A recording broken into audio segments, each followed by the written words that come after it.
Assalamualaikum warahmatullahi wabarakatuh, Ibu. Waalaikumsalam. Gimana? Saya Heri Iskandar, CGP Angkatan 11 Kota Bandung. Mau meminta izin Ibu untuk mewawancarai tentang dilema etika. Ya. Tapi Ibu langsung aja ke pertanyaannya, Bu ya. Jadi selama ini bagaimana Ibu dapat mengidentifikasi kasus-kasus yang merupakan dilema etika atau bujukan moral, Ibu? Oke. Biasanya saya mengamati terlebih dahulu suatu permasalahan yang terjadi, lalu mengumpulkan informasi. Informasi yang saya kumpulkan biasanya informasi yang faktual, dan di akhir saya menentukan suatu keputusan mengacu berdasarkan peraturan yang ada. Oke.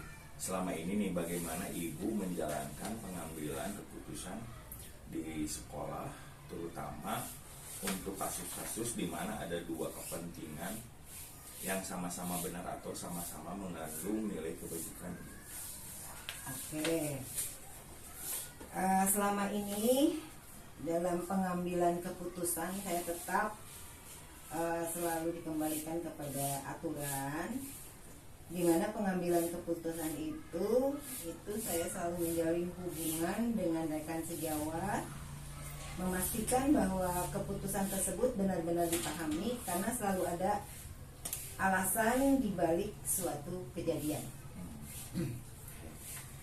Kalau langkah-langkah atau prosedur seperti apa sih, Bu, yang biasanya Ibu lakukan selama ini, Bu? Ya, prosedurnya biasanya saya mencari informasi, turun langsung atau terjun langsung ke lapangan. Nah, setelah itu saya biasanya mewawancara dan dengan berbagai pihak yang terkait. Lalu saya analisis permasalahannya dan saya ambil keputusan di situ.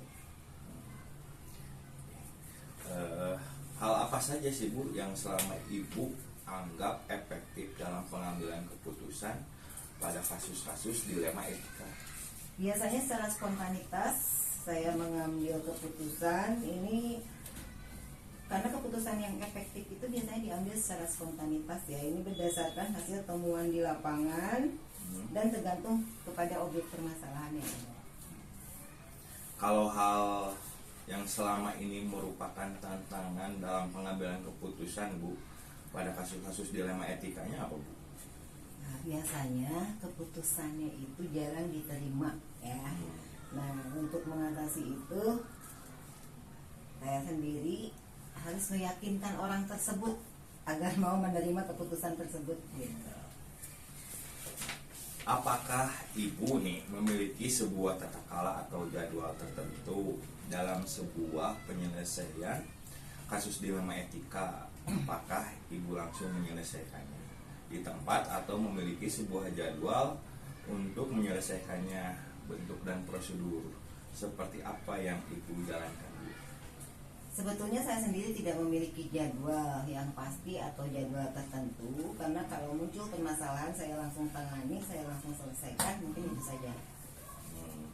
Adakah seorang yang faktor-faktor apa yang selama ini mempermudah atau membantu Ibu dalam pengambilan keputusan dalam kasus-kasus dilema etika, Bu? Ya, ada sih. Ya, biasanya faktor-faktor yang memudahkan itu dari dukungan dari guru-guru di sekolah, juga dari para PKS. Jadi ada keterlibatan. Ada. Biasanya kalau masalahnya sedikit bahkan banyak membutuhkan bantuan mereka, saya langsung sharing dulu gitu.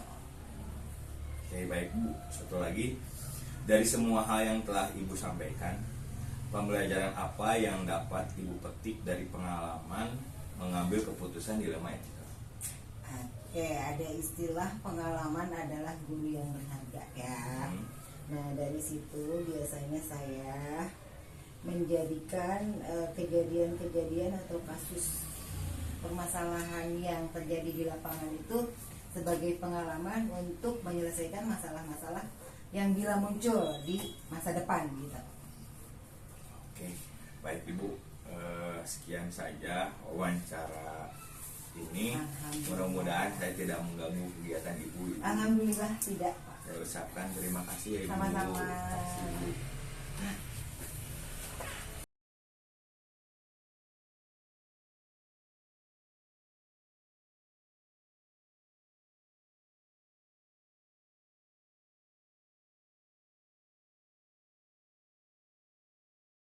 Assalamualaikum warahmatullahi wabarakatuh Ibu.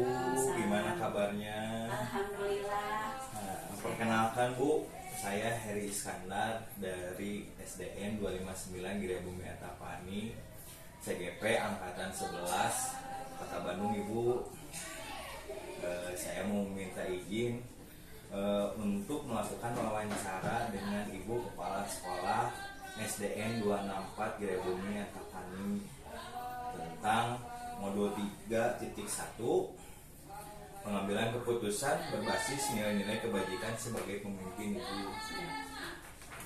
Mohon waktunya ya Ibu ya. Siap-siap. Baik Bu, mungkin yang pertama saya ingin menanyakan Bu, selama ini bagaimana Ibu dapat mengidentifikasi kasus-kasus yang merupakan dilema etika atau bujukan moral Ibu?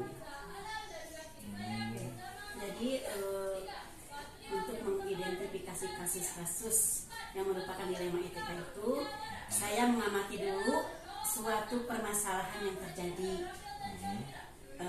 Terus mengumpulkan informasi yang faktual dan menentukan suatu keputusan mengacu berdasarkan kepada peraturan. Baik Bu. Nah, selama ini nih Bu, bagaimana Ibu menjalankan pengambilan keputusan di sekolah? Terutama untuk kasus-kasus di mana ada dua kepentingan yang sama-sama benar atau sama-sama mengandung nilai kebajikan. Nah, dalam pengambilan keputusan harus selalu dikembalikan lagi semuanya pada aturan.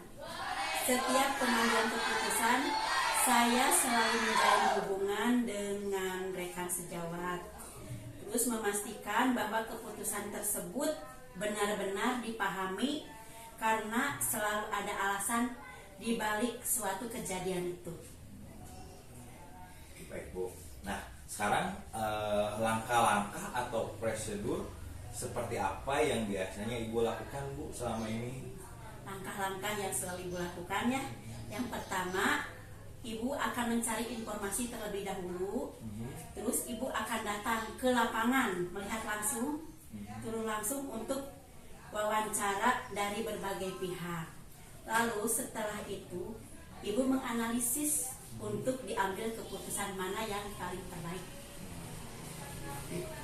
Bu, nih kalau hal-hal apa saja yang selama ini Ibu anggap efektif ya Bu ya dalam pengambilan keputusan itu pada kasus-kasus dilema etika gimana?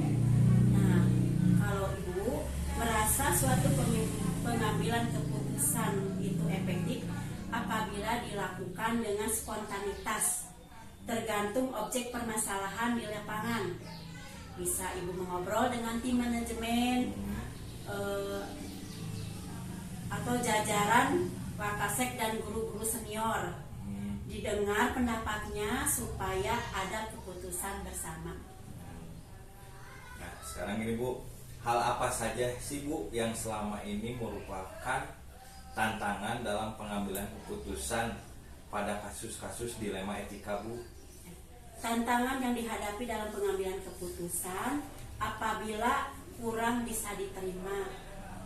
Tentu saja kita harus bisa meyakinkan orang tersebut atau orang yang terlibat dalam keputusan kita. Nah, apakah Ibu memiliki sebuah tata cara atau jadwal tertentu dalam sebuah penyelesaian kasus dilema etika? Apakah Ibu langsung menyelesaikan di tempat atau memiliki sebuah jadwal untuk menyelesaikannya? Bentuk atau prosedur seperti apa yang Ibu jalankan Bu? Kalau untuk itu Ibu tidak ada jadwal tertentu ya. Pokoknya apabila masalah itu harus diselesaikan waktu itu, kalau ringan istilahnya, jadi diselesaikan pada saat itu. Tapi kalau misalkan masalah itu lebih rumit atau lebih ini, jadi ibu bisa menentukan lagi jadwalnya dengan rekan sejabat. Nih ibu, adakah seseorang ibu ya, atau faktor apa yang selama ini mempermudah atau membantu ibu dalam pengambilan keputusan dalam kasus-kasus dilema etika, Bu? Nah, faktor-faktor yang memudahkan itu berasal dari adanya dukungan dari jajaran wali kelas, wakil kepala sekolah, juga guru-guru. Ini satu lagi Ibu ya. Dari semua hal yang telah disampaikan Ibu, pembelajaran apa yang dapat atau dipetik dari pengalaman mengambil keputusan dilema etika, Bu? Pengalaman itu adalah guru yang terbaik. Jadi kita belajar dari berbagai kejadian untuk setiap kasus permasalahan yang terjadi di lapangan itu sebagai ibarat ibu. Ibu, terima kasih atas waktunya. Saya bisa mewawancarai Ibu di saya mengganggu kesibukan Ibu ya yang sedang Ibu pimpin sekarang. Sekali lagi saya ucapkan banyak terima kasih, Bu. Ya, sama-sama, mudah-mudahan sukses.